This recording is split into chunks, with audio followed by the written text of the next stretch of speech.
Welcome back, guys and girls. I'm again with my Chevy Silverado, touching it up a little bit. Haven't gotten it from the dealer, or a dealer, a couple of weeks ago. Got it from the Honda Mall of Georgia and Atlanta.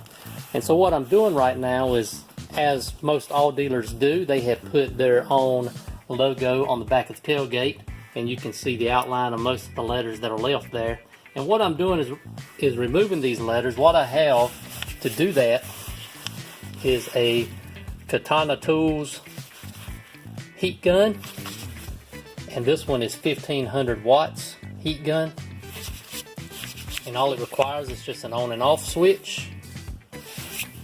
And all you do is hold it up to you turn it on, put it up on the letters for a couple of seconds, and that softens the lubricant just enough, so that, or the adhesive just enough, that it will slide right off, peel right off.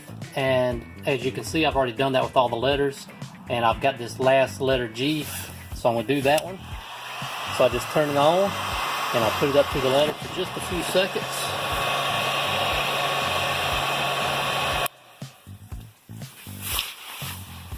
And then I can just take my nail, get it started, and it pulls right off. So you can see up here that I've got all the letters pulled off. So all I need to do now is I go get my goo off and rub it on the tailgate, clean all that adhesive off, and then I will have a fresh looking tailgate without a logo. Alright, so I got my goo off, and I'm going to add just a little bit to this wash mitt.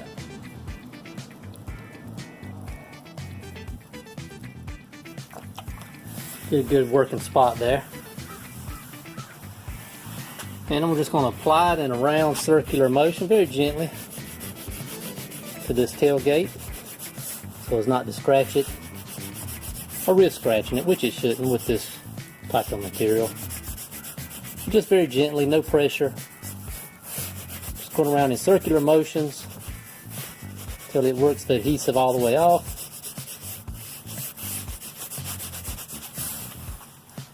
And you can see now that all the adhesive is gone. There's no more outlines of the letters.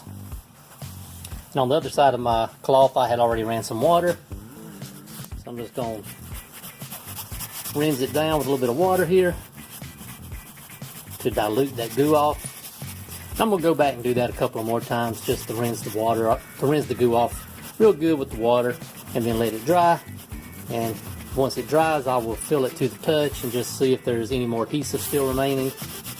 And if there is, I'll repeat it, and if it's not, then I'm done and I'll move on to the next project.